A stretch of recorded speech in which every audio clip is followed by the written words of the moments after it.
Have you ever watched a magic trick and wondered, wow, how did you do that? Well, check this out. See this little piece of candy right here? I'm going to take it, grab it, shake it a few times, and poof, it's gone. Of course, it's in this hand, but a lot of times we want to know the details behind the scenes of how did he do that or how did that get pulled off? Well, in our networks today, there's not a lot of magic that goes on. We have a lot of protocols that are all working and cooperating together. Above me at the very top of the screen, we have the physical topology.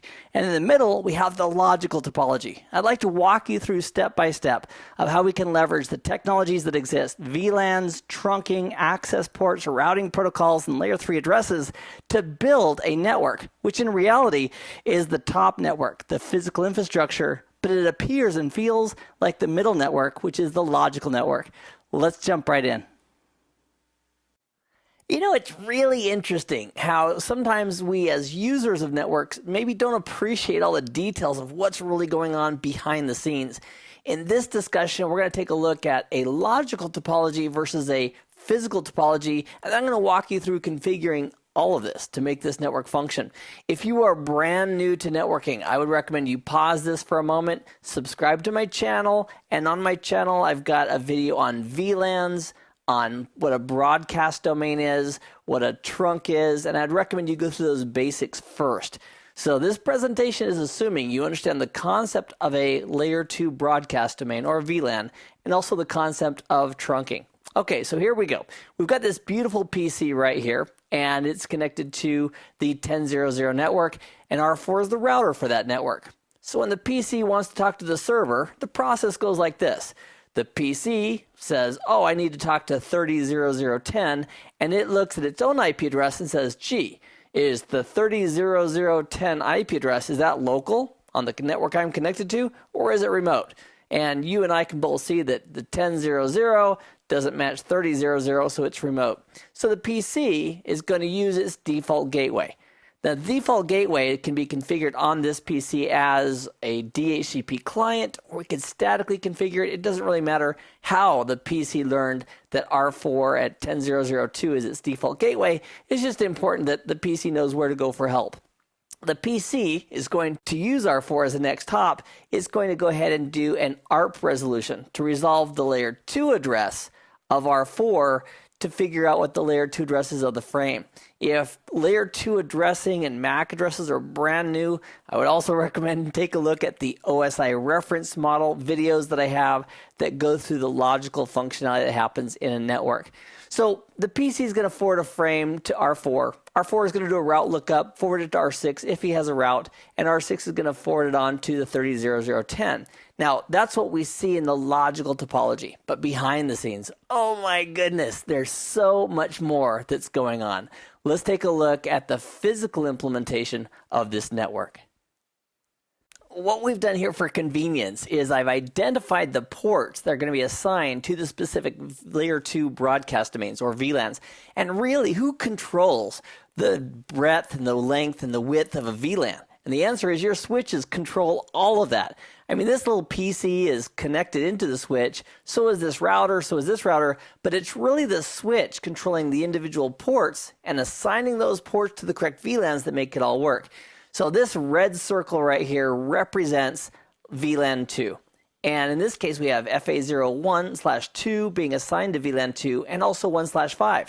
And that's just like this here. We have the PC and the router both as a part of the same broadcast domain. And that's what we're doing here with this VLAN represented by red and the red ports. We also have a VLAN that's going to be connecting and allowing R6 and R4 to talk to each other. And that VLAN I've identified with the switch ports in blue. So logically, R4 is FA00 and R6 is FA00 are both exactly in the same VLAN, VLAN 23 in this case. So this switch here says that port's a member of 23 and that port's a member of 23, and the trunk allows those two to talk over that logical layer 2 broadcast domain. And then we have VLAN 3, which is represented in green. So in VLAN 3, we've got ports 1/5 and FA1/3, both assigned to VLAN 3. So what we've done is we've implemented with the physical infrastructure what logically is being shown right here. So if we squinted and looked at it, we have one network segment with 2 devices in this broadcast domain, another portion of our network with 2 devices in this broadcast domain, and another network segment with 2 devices in this broadcast domain, just like this. Now, it's really easy to set up as well. Let's take a look at switch 2. On switch 2, we'll simply go there and tell the interfaces, say, dear Mr. Switch 2, FA1/2 belong to VLAN 2, and FA1/5 belongs to VLAN 2. It's really that simple. We'll also tell it that FA1/4 belongs to VLAN 23. And that's how we divide and divvy up the actual layer 2 control of who belongs and what ports belong inside of each and individual broadcast domain. So here on switch 2, let's go ahead and set up the access ports and assign each of those ports to the correct VLAN. Now, by default, most switch ports are willing to negotiate if the port is going to be an access port, like right here, or a trunk port. So we're not going to leave anything to chance. We're going to go ahead and we're going to hard code each one of them. So we'll go to interface FA1/2, and we're going to say, dear Mr. Interface, you are going to be an access port.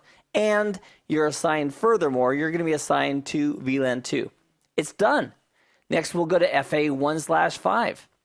And interface, let's do 4 first. Let's go to interface FA01/4, and that's going to be a member of VLAN 23. So we tell it that it's an access port, and then we tell it that it's going to be assigned to VLAN 23. And then last but not least, let's do this port as well.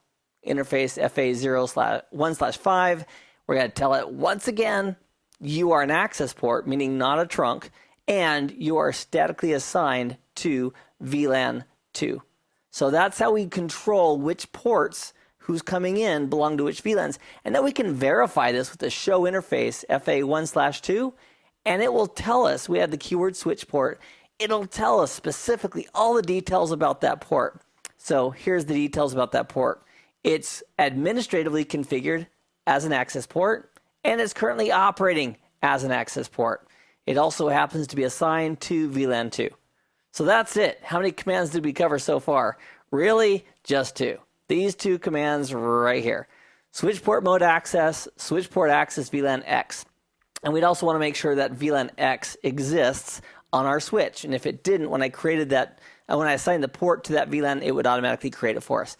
That's it. So we've configured these 3 ports on switch 2, these 2 to belong to VLAN 2, and this port here to belong to VLAN 3. Now, what do we need to do next? Well, let's configure our trunk links between switch 2 and switch 1 and switch 3. So we'll do that by going to interface FA1/11 and interface FA1/12. Now, we could do those interfaces, FA1/11 and 12, individually, or we could use a little shortcut called the interface range command.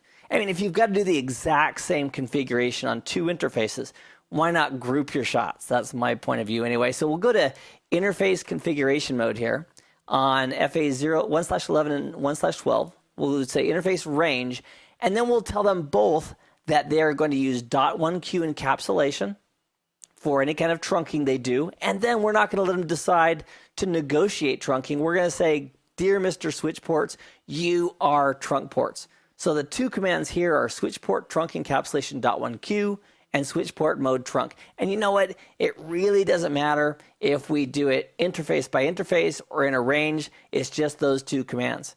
So we have to do the other side to make this all work, but let's just revisit here what we've done so far. We told these 3 ports that they are access ports, and we assigned them to the correct VLAN. We told these 2 ports that they are going to be trunk ports. And as soon as we configure switch 1, we'll have a better chance of that actually occurring. So let's go configure switch 1 and make that a reality. One of the challenges is to make sure you're on the right device as you configure it. So we'll go to this middle switch here, and it has some messages because this side is configured as trunk and this side is not. So let's go ahead and configure switch 1 to configure FA11 and 12 to be trunk ports. In fact, while we're at it, check this out. 11, 12, 13, and 14 are all going to need to be trunk ports, so we can configure all of them at one time. So on this middle switch, really simple, we'll simply configure these trunk ports. And it's FA1/11, 12, and we'll also need 13 and 14. We can do them all at one time with the range command. So we go into interface range for 11 through 14. We specify the trunk encapsulation we want to use if this port is a trunk. And then we specify that we want it to be a trunk. So there's no negotiation involved whatsoever. So now that we've done the encapsulation in the mode, we also have to go ahead and do switch 3 to make sure that switch 3 is also configured as trunk ports right here at 13 and 14. Now, before we go over there, I just want to verify that from switch 1's perspective, that 11 and 12 are currently working, and we can just do a quick sample with a show interface, FA1/11 space switch port, and that will show us the switch specific characteristics of that interface. So it shows us that we have the administrative mode is trunking. That means we've configured it to be a trunk, and congratulations, it is a trunk. So that's currently what's happening with the trunking status. So now let's jump over to switch 3, and we'll configure these 2 trunk ports on switch 3 as well as these 3 access ports. 1/4 will be in VLAN 23, and the green VLAN is representing the VLAN 3 itself. So VLAN 3 is green. We'll put these 2 ports there so that the server and the router interface will both be in the same broadcast domain. So let's start with our access ports right here in FA1/3, 1/5, and 1/4. So we'll go into configuration mode for each of those.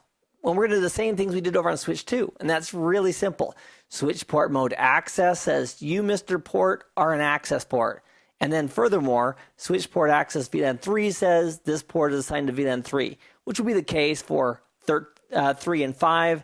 And then for 4, we'll assign that one to VLAN 23.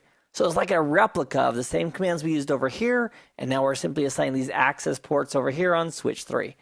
And the way we'd verify this too when we're done is we do a show interface FA something switch port, and it will show us the details of that switch port.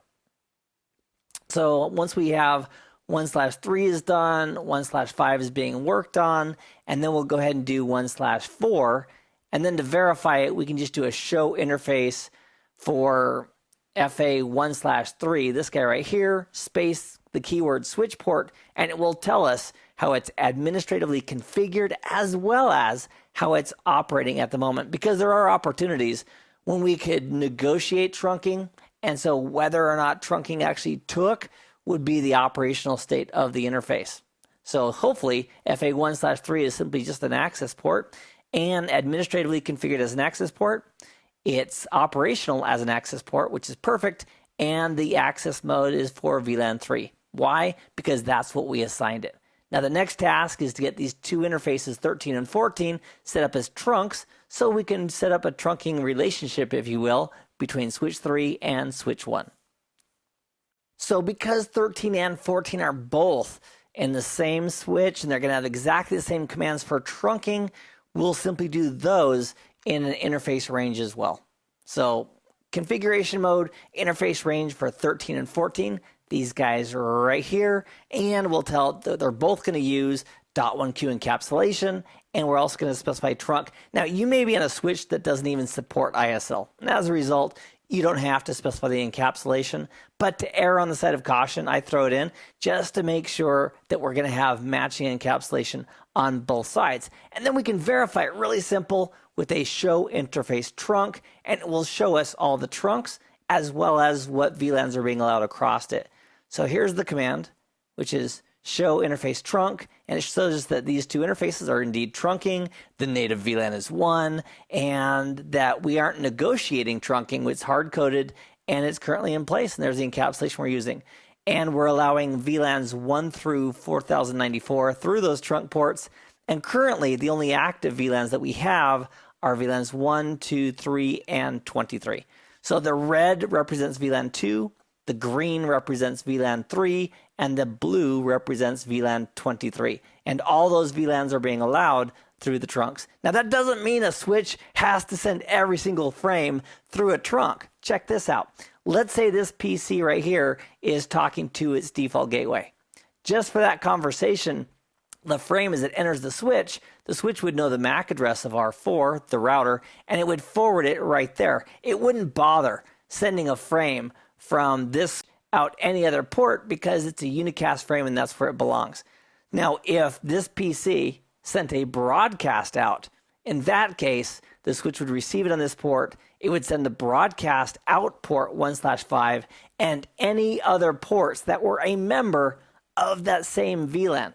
Now, because trunks belong to all VLANs, or all VLANs are allowed across the trunk, that broadcast from this PC would be forwarded on the trunk. It'd be tagged as this belongs to VLAN 2. Switch 1 would receive it. He would forward it with a tag that says this belongs to VLAN 2. And switch 3 would receive it, at which point switch 3 says, I don't have any other ports involved in VLAN 2. I'm going to filter that and not send it to anybody. But indeed, the broadcast would go all the way down the trunk, and there's a separate process called pruning that we'll get into in another video. So now we've got our access ports configured, we've got our trunk ports configured, and now all we need to do is configure our routers, R4 and R6, so they can route for the 10 network and the 23 network, and it looks just like this. So R4 and R6 need to exchange routes or use static routes, and then as long as this server uses R6 as a default gateway, and this PC uses R4 as a default gateway, which those are already configured, by the way, there should be full connectivity available between network 10 and the network 30. Now, before we jump onto R4 and configure it, it would be really good to verify that our physical connectivity is actually going where we think it's going. And how do we verify that? Well, the answer is we can use CDP, the Cisco Discovery Protocol. On R4, we can just do a show CDP neighbors, and it will show us all the devices that it's connected to. Now, wow, look at that. No CDP neighbors. What's wrong with CDP? And the answer is nothing. See, switch ports by default are up, but router interfaces by default are shut down. So if we want to see CDP neighbors, we need to bring these interfaces out of shutdown. So we can do that. And because I know the physical cables are correct, I'll do a show CDP after the fact. But that's a great way to verify that a certain port, FA01, is really connected to a certain port on a switch, which happens to be part of that correct VLAN.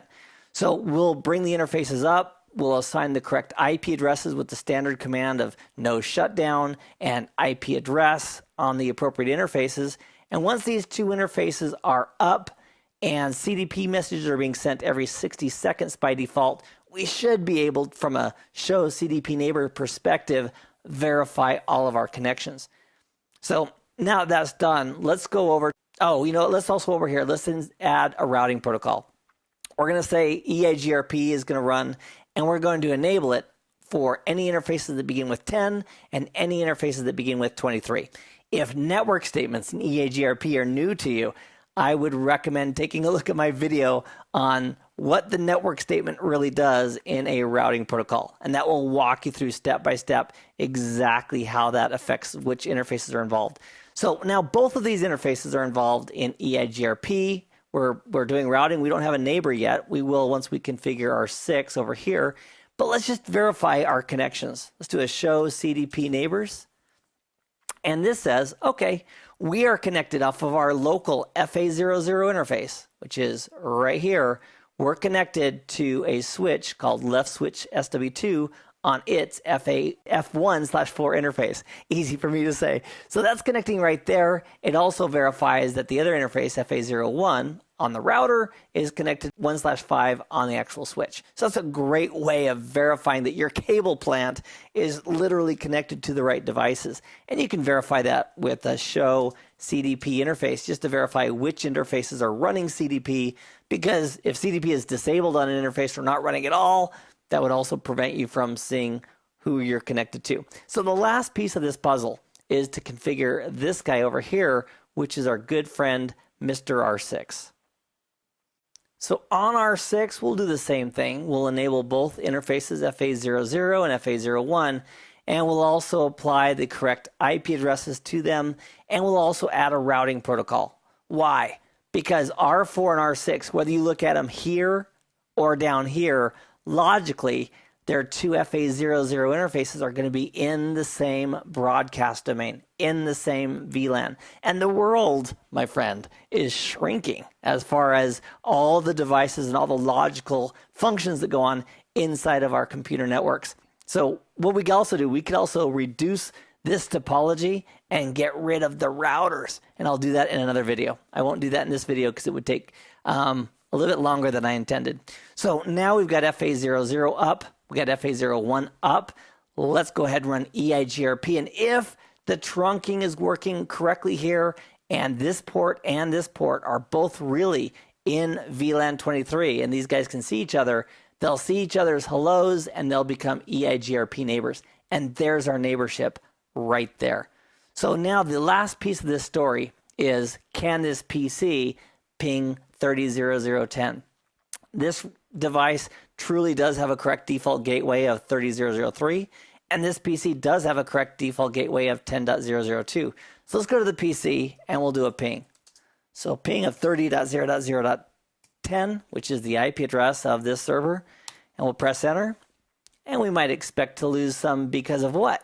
Because of ARP requests being done. So where did the ARP requests have to be done? Well, this PC had to resolve the layer 2 address of R4, and R4 also had to resolve the layer 2 address of R6, and R6 had to resolve the layer 2 address of this server. So it's quite possible that one of those was already done when we had some connectivity back and forth, maybe NetBIOS or something was generating some traffic, or it needed to go out. So because of the ARP requests that were happening, we had 3. In a brand new network that's just powered on, there would be 3. Here we had 2. The next sequence of pings should have 0 misses. And we can also trace the path through the network with the trace command. Now, on a Windows box, it would be the trace RT command. On a Macintosh, it would be trace route. And on a router, it would be trace route. So we'll trace our path over to 30.0.0.10, and it will show us the full path. It says, well, the first hop was 10.0.0.2. That's this guy right here. And the next hop was 23.0.0.3. That's here. And then we finally got to the final destination, which is right here. So that's a great overview of how to configure a network with VLAN support. We have the logical topology right here, what we might see on paper, but behind the scenes, it's the physical implementation that's critical, especially if you're configuring it to make it work. Again, I would encourage you, if you want to brush up or take a look at VLANs specifically, or trunking, or anything of those natures, I've got most of those topics right here on my YouTube channel. Feel free to subscribe and take a look at it. And I wish you the best of success in all of your studies. Thanks, everybody.